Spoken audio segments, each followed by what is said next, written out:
Jason Carey here, National Urban League Small Business Matters, brought to you by Nationwide. Today, I sit down with entrepreneur Latia Gary. Let's get to it.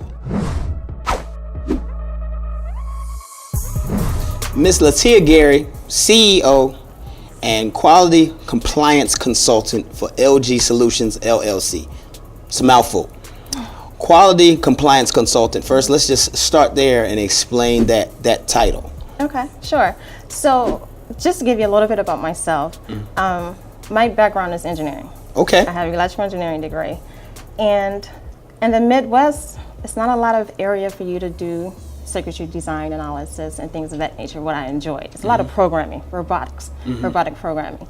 In the manufacturing world, in the Midwest, of course, I found myself in quality a lot.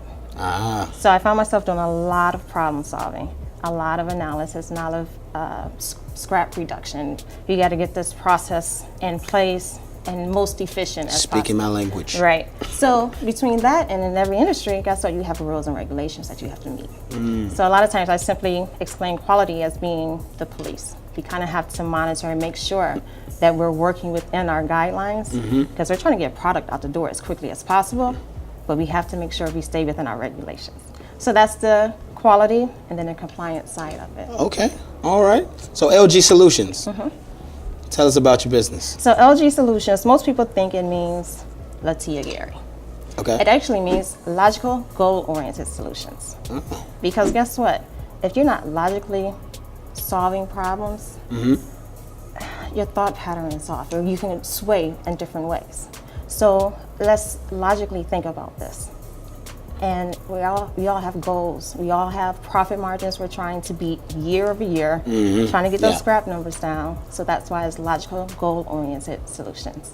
You talk about scrap. I just don't want to go past that so they know exactly what scrap. Quick definition for anybody that doesn't know what's scrap. Scrap is garbage. Okay, that means you've gone through a process, and what you produce you cannot sell. You cannot make any money off of it. Scrap. That's scrap. Okay. So yeah, we don't want that, right?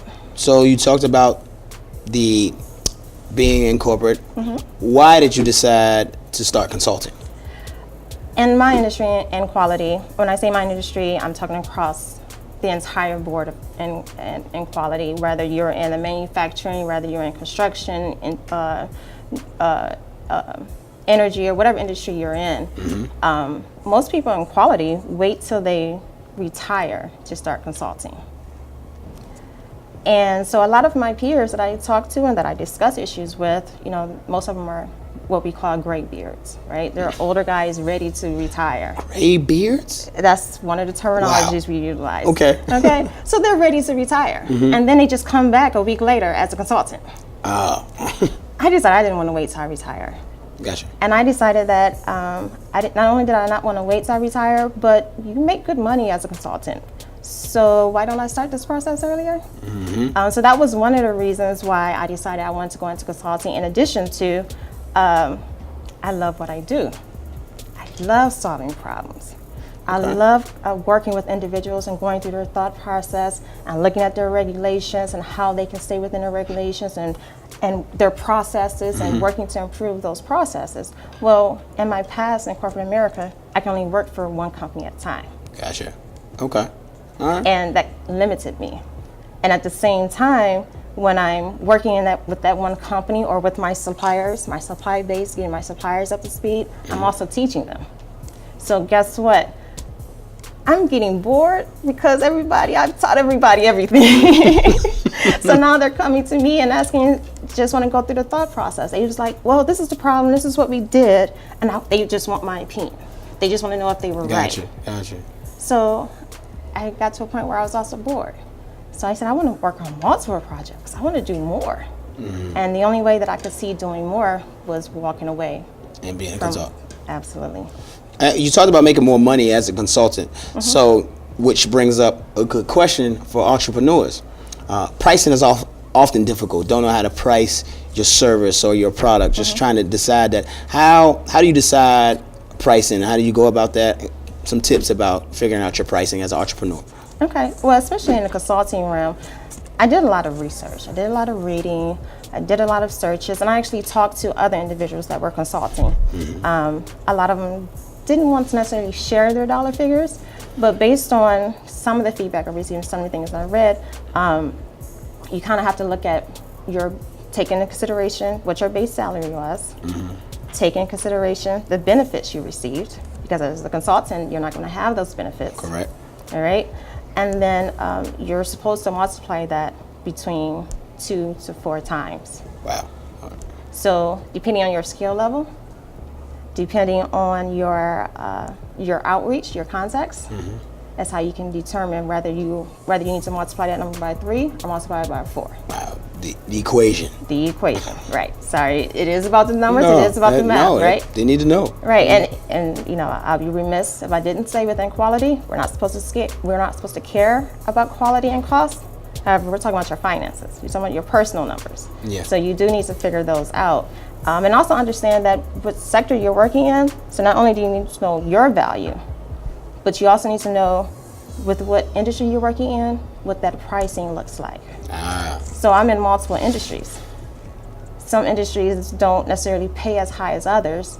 Therefore, when I schedule projects or when I look to take them, I say, okay, how can I balance this out so that it's most efficient for me? Because again, I want to be busy, but my bank account needs to be right.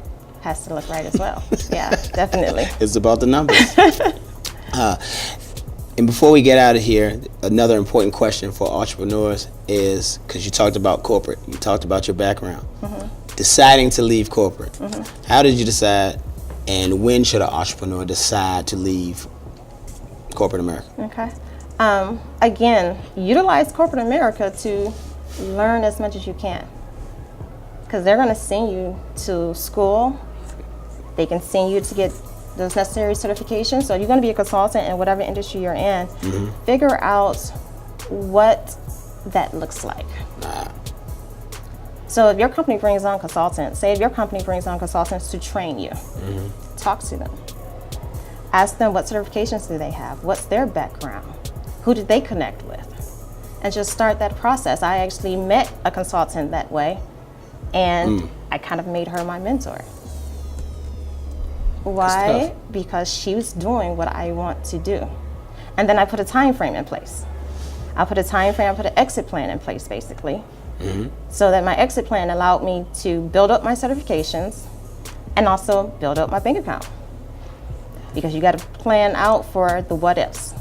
Because the first year you're not going to make a lot of money. The first 5 years you may not make a lot of money. So you need to have Got a plan. You have to plan, and you need to have a savings in order to support yourself or support your family over the long term. So once you put that plan in place, walk it out to finish it. Walk it out. Good information there. I think we learned something to take away from there for pricing and leaving the corporate America. Miss Latia Carey, CEO of LG Solutions. This is National Urban League's Small Business Matters, brought to you by Nationwide.